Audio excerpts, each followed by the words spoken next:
You're watching NDTV Profit.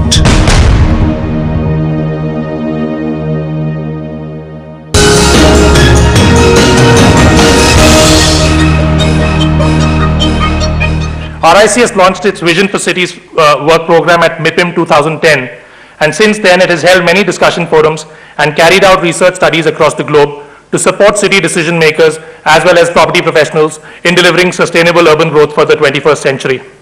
Cities fundamentally require a long-term strategy controlling future growth. These transitional urban spaces will need to meet the needs of future generations by delivering economic and employment opportunities. In addition, the growing trends of people moving out of cities into suburbs calls for better urban management and planned growth.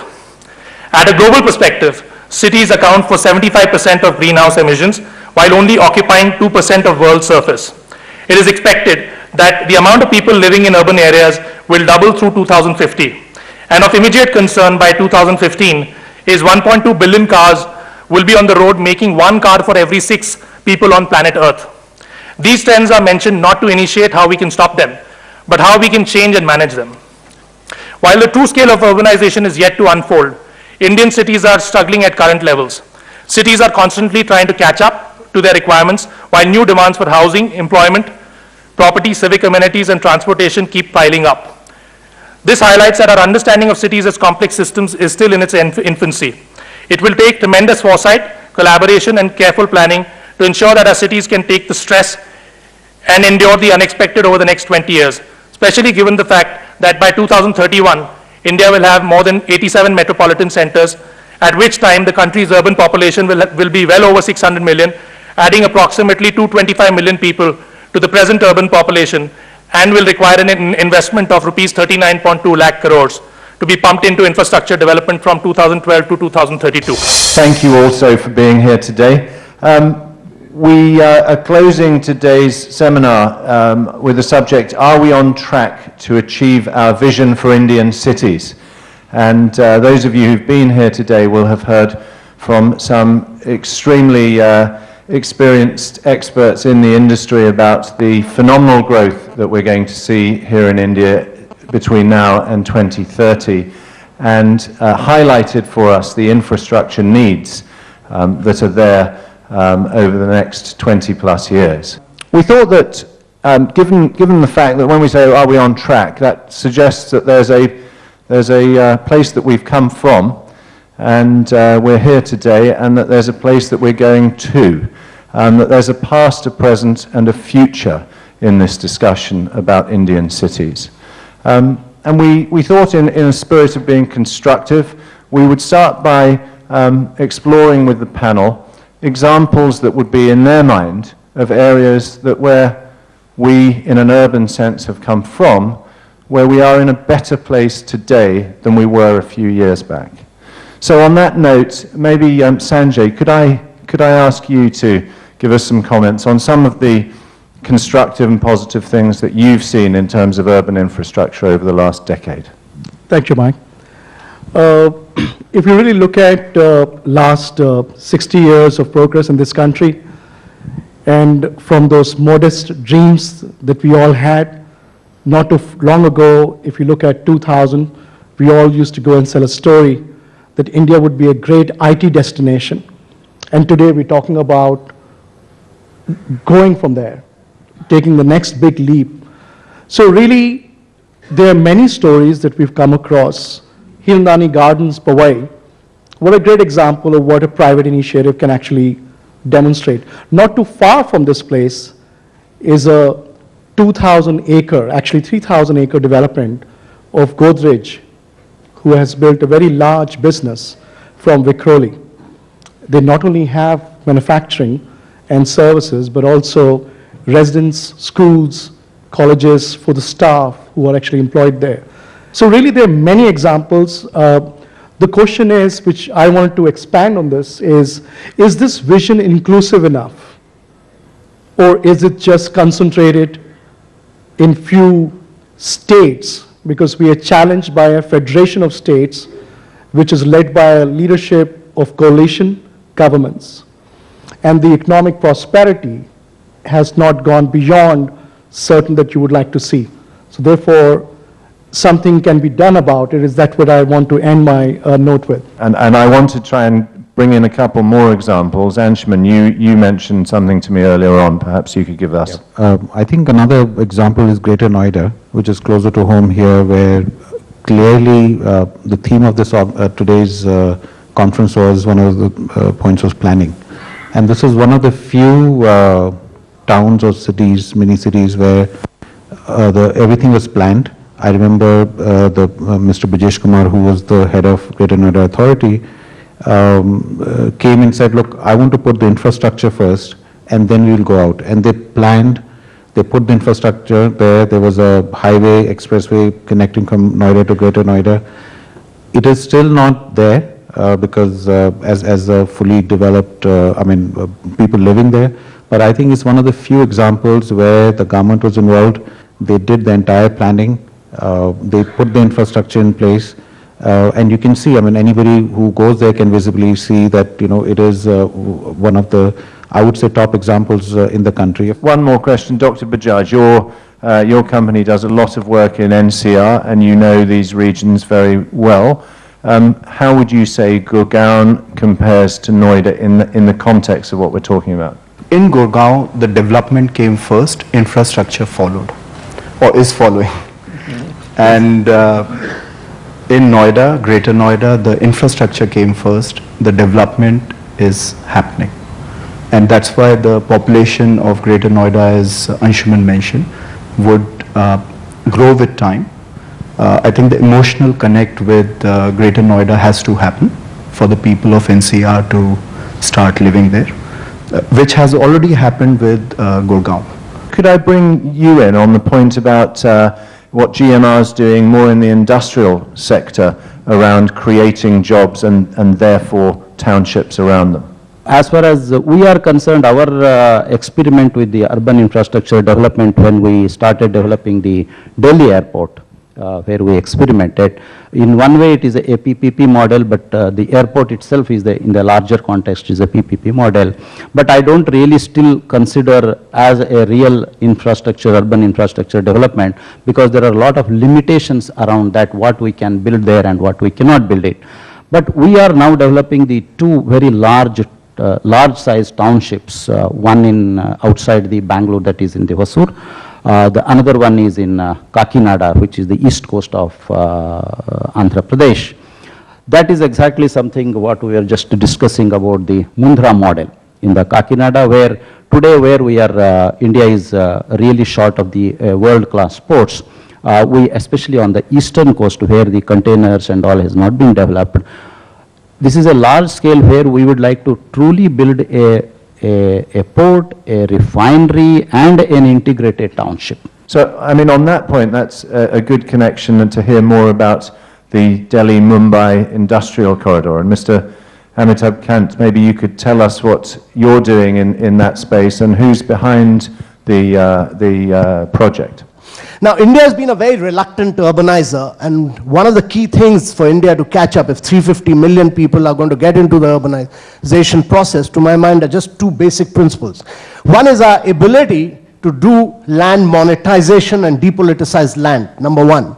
Number two is our ability to do transport-oriented development. The days of sprawling cities of the West are over, and India must create new cities, and India must create transit-oriented development in existing cities so that India can create cities which are economically viable and ecologically sustainable in the long run. I think the third key principle for India is, because it is a latecomer in the urbanization process, it must use technology to make a quantum jump. And therefore, to my mind, it's very, very significant, very important to use new technologies. And what is today being talked as smart and interconnected cities or ubiquitous cities is to use the digital broadband in the city itself to create education, health, make them accessible, and make centralized command rooms to manage cities. That's the only way India can make a big jump. I think these are some of the things which form a very integral part of the master planning. Now, to my mind, no city can ever be done on a private sector basis. It requires, if you create cities which are totally private sector driven, they will become real estate plays. And therefore, it's very important for government to create the backbone of these cities.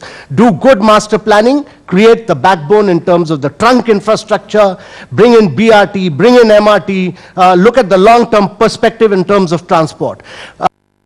Backbone must be built with a vision of the next 100 years. If you've done the trunk infrastructure right, if you've done the backbone, then it enables the rest of the private sector to come in and monetize land value, and therefore, to my mind, 40% of the city's infrastructure must be backed by the government, but this will enable you to do the balance 60 to 65% on private-public partnership. Anuj, you've been engaged with RICS in some of the work that they're planning to do on training. I know that your organization does a lot of work internally, but that RICS are now expanding that out with some specific initiatives.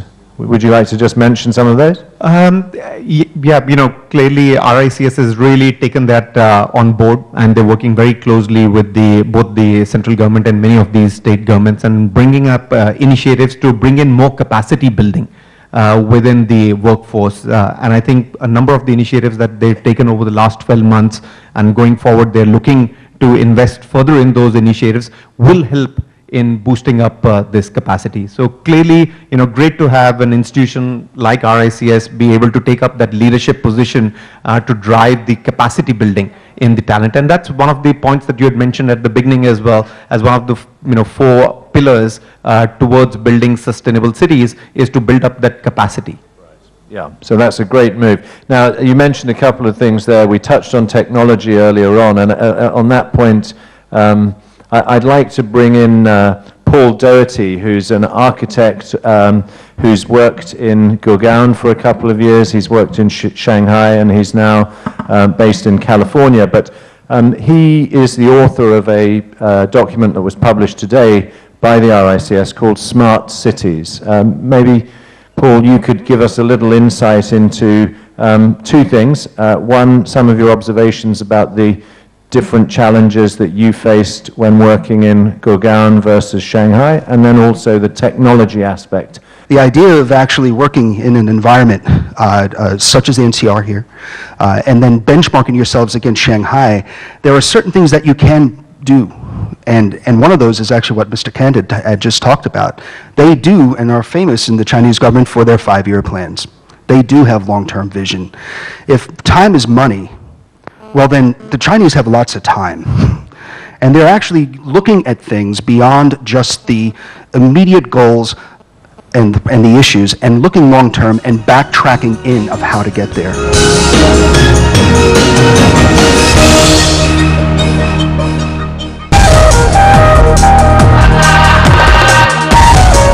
This is NDTV, and you're watching NDTV Profit.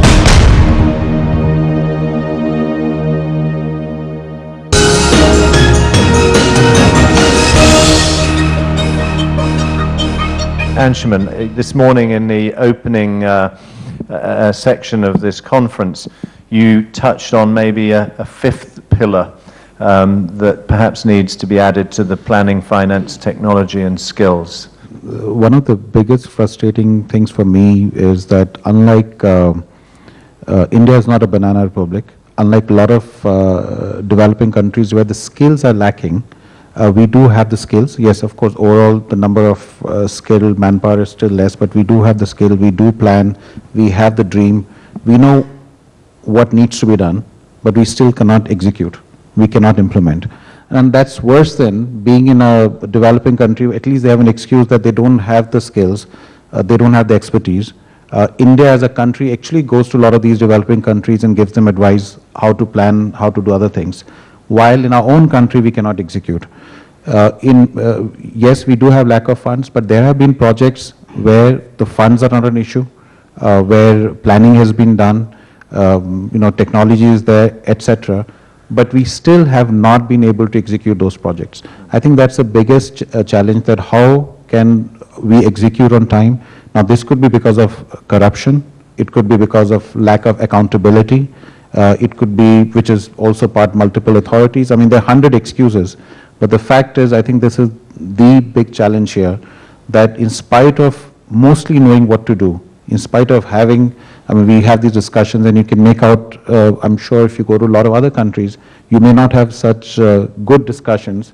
You hear people here, we know what needs to be done, but we are not able to implement. One of the other pillars which I want to move on to is the funding of this infrastructure. I think we heard from a number of bankers earlier on in the day about their views on funding and its availability for good quality infrastructure projects. Mr. Sharma, could I ask you what you're seeing? Mr. Sharma is a legal counsel who specializes in this area. What are you seeing in terms of both international and domestic investors in the infrastructure space? Yeah, I think the most important aspect of any development, whether it's cities or infrastructure, is the regime that you follow, whether it's PPP, whether the government is owning the asset, who's going to run the asset, who's going to own the asset. These are the most critical parts of any project, whether you want to look at it from a perspective of funding by the multilateral, by bankers. But before that, I think the most critical part is a proper, very, very robust regulatory regime, which will really create an environment whereby you can develop models which are bankable. Can I just interject to ask Mr. Amitabh, how then did you fund, it was mentioned 18,000 crores. How do you raise such a huge sum on a long-term project? How does that work? You know, once we'd finished the master planning, the project was originally formulated as a private-public partnership project. I went back to the government and I said that in urban infrastructure, if you don't create a backbone, you're calling for disaster. And if India is creating new cities, you must create cities of the future. And therefore, the government must put in money on the trunk infrastructure. I went back, I had about 60 rounds of presentations to the finance ministry, where we convinced the cabinet that the cabinet not only must put in money in 18,500 crores for the initial trunk infrastructure, but also should create a trust which has the freedom to raise resources from bilateral, multilateral funding agencies, as well as from domestic bonds and international bonds as well. In addition to that, we convinced the government of Japan to bring in 4.5 billion as long-term lending into this project for creation of trunk infrastructure. Dr. Bajaj, you were going to comment there. I think when we talk about vision for cities, we want to benchmark against the best, say Vancouver, Sydney, some of the best cities of the world. What is it they have which we haven't got? If you think about it, the places we live, we keep them very well. That's a pride. It's the sense of ownership. So interior-wise, living-wise, within the complex, we live very well. You go out to work, the office spaces are also developed very well now. They are world-class. So what is the missing link? I think in India we don't keep our outdoors very well. What about maybe identifying things that need to be done better, things that haven't gone well or that are roadblocks, that are difficulties for us in the process? Maybe just pick on one and we'll, in random order, we'll go through. Anybody would like to make a suggestion? Yes, sir. All these urban neighborhoods or the cities and towns, around 5,000 number, census puts it about 7,000, even though no structured local bodies are there. So if you got, and that all this takes just around 3 to 4% of the total landmass of India. Around 350 million going to 600 million, contributed to about 70% of GDP, just taking around 3.5% of India's landmass. We got to have a major policy shift of creating all this new urban land space by doubling the total urban land footprint from about 3.5% to at least about 6 to 7%. That one step alone, take my word, can create a major revolution in the whole built environment requirement of India, the way China has done it. And that's one of the major ways by which, as we are talking about 70 metro cities going from about 35 to 70 or 90. They're already 160 and they're going to add another 115 new mega cities coming over there. Anuj, you've got a suggestion? I've got a radical thought on that, Mike, and I've been sort of thinking is, we're moving people from villages to cities. Can we not arrest that movement? Can we not bring in the requisite urbanization within those villages only? Should we not talk about, how we can bring in infrastructure development there within the villages, bring an economy within the villages, and you do not put the requisite pressures on the cities?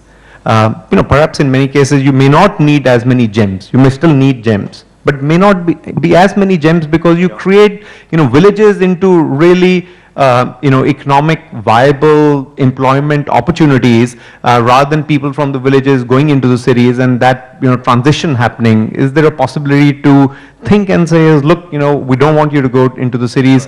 There is enough opportunities that we can create. Narega is a great example, the way that government's been able to do. So there's less pressure onto the cities, and some of the challenges that we are facing in the cities perhaps start to disappear because there is lesser movement of people. I think Anuj is talking about something radical, but I would go a step ahead, and this is not my original thought. I read this article in the newspaper. I'm forgetting, I thought I would note down the name of the author, because I thought this was really radical, at the same time doable, is that how do you improve services in urban areas, be it transport, urban transport, hospitals, schools, your water service, whatever. And his radical idea, and which I was really impressed, was to make it compulsory, mandatory for all politicians' children and all the bureaucrats, anybody working in the government, to take public transportation, only go to government hospitals, only go to government schools, and if this is done, you will see the services will really improve. I thought this was really impressive, and this is not my original idea. I'll try to find that author. And can you imagine if that happens? I can guarantee within 6 months the cities will change, if not faster. Thank you very much, gentlemen. I just want to also highlight that the one key issue that RICS in particular is supporting, and GMR's comment about the university that you're promoting, also underlines that we're all aware of the need for a radical capacity building in skills at all levels, at a degree level and at a vocational level, to support the growth that clearly is already here and will continue here in India. So for that initiative, I think all of us on the dais would thank the RICS for making that one of their top priorities here. On that note, it brings to mind the fact that when I was chatting to somebody earlier on today who was over from London, he was telling me that Tata Consulting Service have been given a very large contract in London for government to execute on a highly complex ID scheme and process. And that's just one of hundreds of examples that show that the very best Indian companies can and do compete all over the world, and perhaps sometimes we need to make sure that we try to do that and compete in the same way here at home in New Delhi or across India. So on that note, thank you very much all of you for attending today, and thank you very much to RICS and to our panel.